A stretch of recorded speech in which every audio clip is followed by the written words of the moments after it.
Smart, capable people freeze when insulted and then feel terrible about freezing. This isn't a character flaw, it's neuroscience. Your brain literally thinks someone criticizing your presentation is the same as being attacked by a predator. Here's what actually happens. The moment someone delivers an insult, your amygdala, your brain's alarm system, detects a social threat. It doesn't care that you're in a conference room instead of the savannah. Your nervous system floods with stress hormones. Your logical thinking goes offline and you freeze. We've all stood there like a deer in headlights while our brain screams, "Say something!" The cruel irony? The smarter you are, the more you'll replay this moment, analyzing what went wrong. Your intelligence becomes a weapon against itself, creating elaborate scenarios of what you should have said. Think about it. You can solve complex problems at work, navigate difficult relationships, make important decisions under pressure. But someone makes one snide comment and suddenly you're a statue. This disconnect between your general competence and your freeze response creates shame that compounds the original hurt. The people who freeze aren't weak. They're often highly sensitive, emotionally intelligent individuals who feel things deeply. Your freeze response might actually indicate that you have a finely tuned nervous system that picks up on social dynamics others miss entirely. You're not broken. You're human. And you're about to learn exactly why this happens and what to do about it. By the end of this, you'll understand that your freeze response has been trying to protect you. You just need to teach it some new tricks. Chapter 1. Your Ancient Brain's Protection Plan. Your brain has exactly one job: keep you alive. And 50,000 years ago, social rejection meant being cast out to survive alone. When someone insults you, your amygdala doesn't distinguish between a saber-toothed tiger and Sarah from HR making passive-aggressive comments about your project.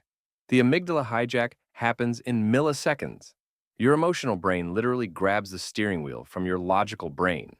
Blood flow redirects from your prefrontal cortex, where you form clever responses, to your survival systems.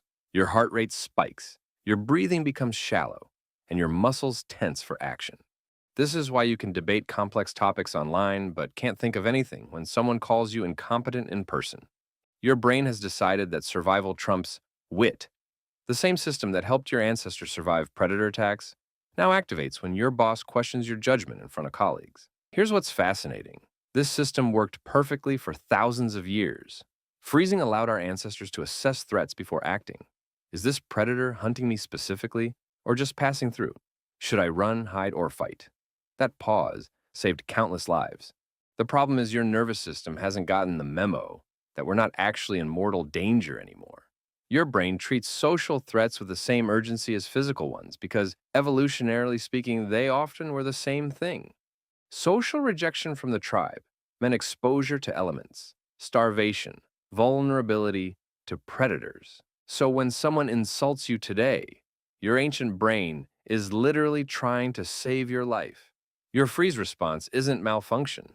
It's your nervous system working exactly as designed, just in the wrong context. Chapter 2. The 4-Hour Recovery Rule. Here's something nobody tells you about freeze responses. The effects can last up to 4 hours. You're not being dramatic when you feel shaky and awful long after the incident. You're experiencing normal human physiology. When your amygdala floods your system with stress hormones, your body needs time to process and clear them. It's like your nervous system pressed the panic button and now has to reset all the alarms. Cortisol and adrenaline don't just disappear. They need to be metabolized. This explains why you keep replaying the incident and feeling progressively worse about your response. Your brain is literally still in threat detection mode, scanning for danger and finding evidence everywhere. That replay isn't self-torture. It's your mind trying to prepare for future threats. During these 4 hours, you might experience physical symptoms: trembling, nausea, headaches, fatigue. Your digestive system shuts down, your immune system suppresses.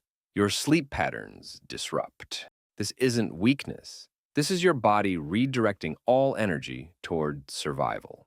The shame you feel isn't about the insult. It's your nervous system trying to prevent future threats by making you hyper-aware of social danger. Your brain creates vivid, painful memories of social rejection, so you'll be motivated to avoid similar situations in the future. Understanding this rewires how you see yourself because now you know. The awful feelings are temporary and biological. not a reflection of your worth. You can be gentle with yourself during the recovery instead of adding self-criticism to an already stressed system. Chapter 3. Freeze versus pause. What if I told you that freezing could become your secret weapon? The difference between a panic pause and a power pause is intention. When you freeze, you're at the mercy of your nervous system. But when you pause with purpose, you're taking control. Same external behavior, completely different internal experience. One feels like helplessness, the other feels like strategy. A power pause looks like this.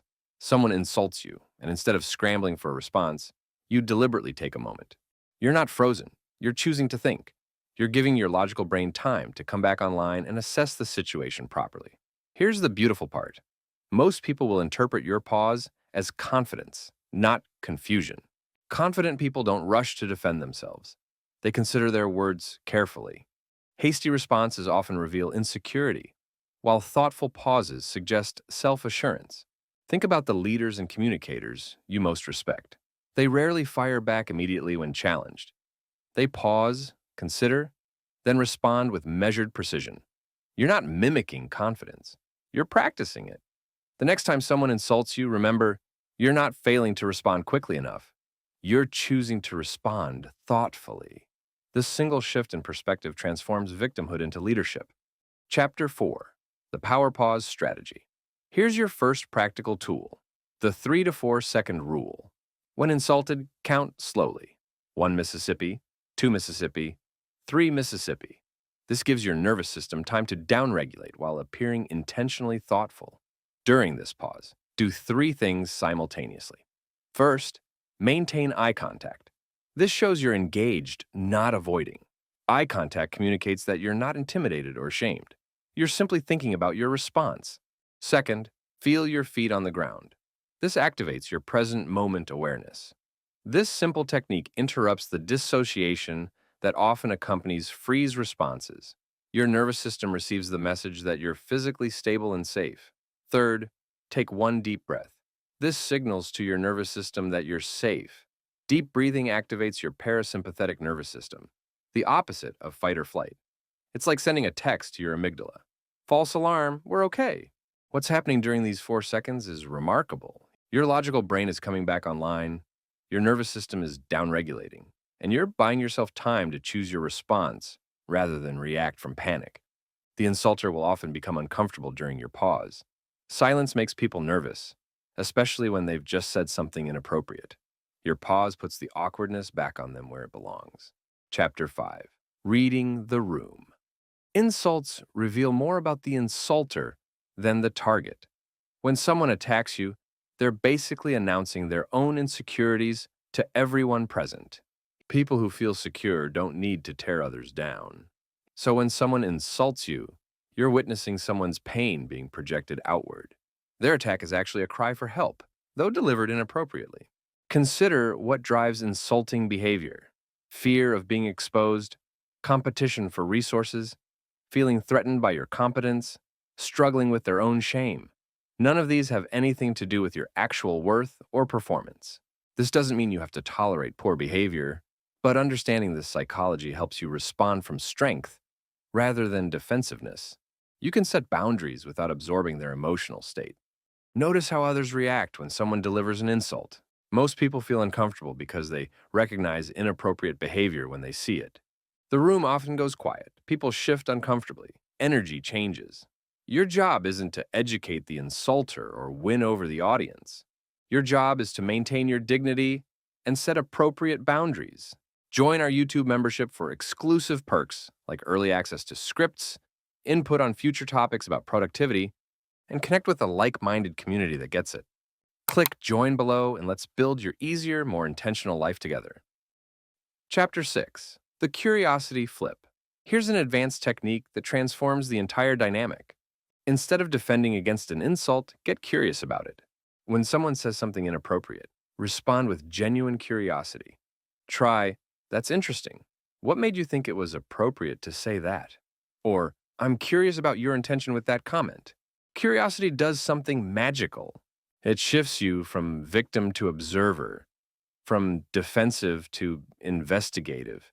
You're no longer absorbing their attack, you're studying their behavior. This technique works because it's unexpected. Most people prepare for you to either fight back or retreat. They're not prepared for you to become a researcher examining their communication patterns. Most people have never been asked to examine their insulting behavior. Your curiosity forces them to confront what they've done instead of watching you scramble to recover. The beauty of curiosity is that it's impossible to argue with. How do you fight someone who's genuinely interested in understanding your perspective? Chapter 7. Voice and Body Confidence. Your response isn't just about words, it's about presence. Confident people have a specific way of holding themselves that communicates strength before they ever speak.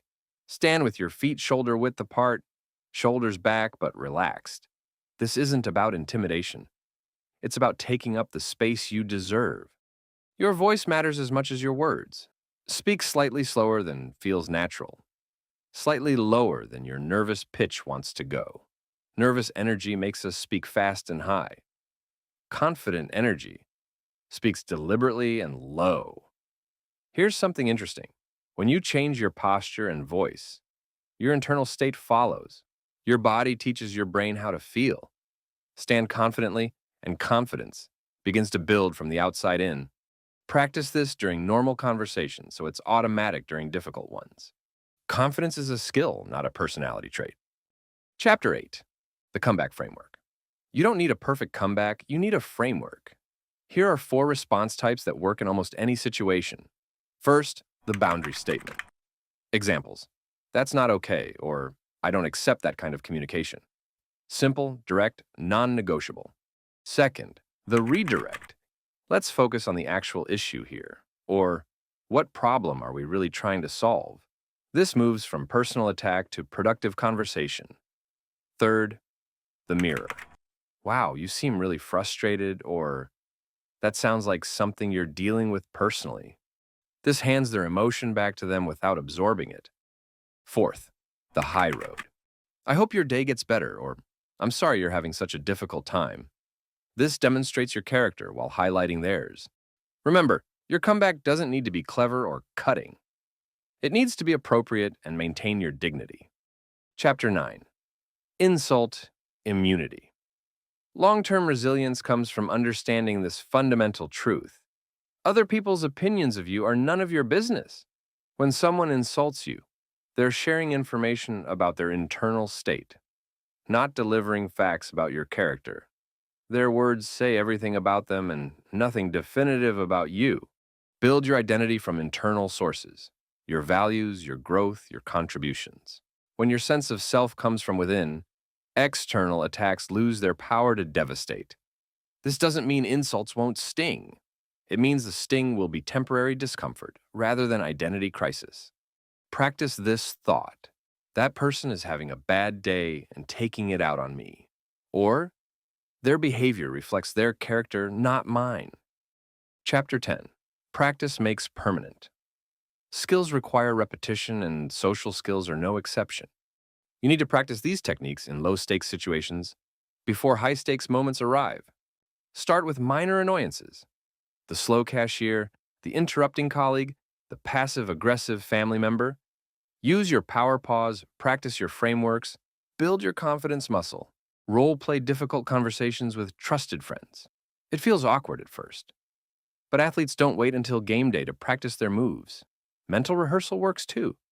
Visualize yourself responding confidently to various insults. Your brain doesn't distinguish between vivid imagination and real experience. Remember, every expert was once a beginner. Your freeze response took years to develop. Give yourself time to build new patterns. You now have a complete system for handling insults. Let's integrate everything into your new automatic response pattern. Step 1. Someone insults you. Step 2. Power pause, count to 4, while maintaining eye contact, feeling your feet, taking one breath. Step 3. Choose your framework: boundary, redirect, mirror, or high road. Step 4. Respond with calm confidence, knowing that their behavior reflects them, not you.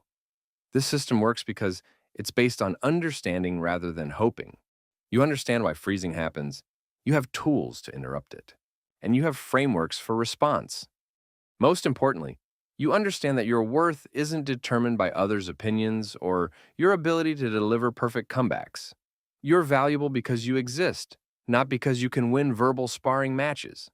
The next time someone insults you, you'll pause, breathe, and respond from strength, because now you know. Freezing was never weakness. It was just an untrained strength waiting for the right techniques. And hey, if you like this video, don't forget to subscribe and hit that like button. Also, let me know your thoughts on what I just shared.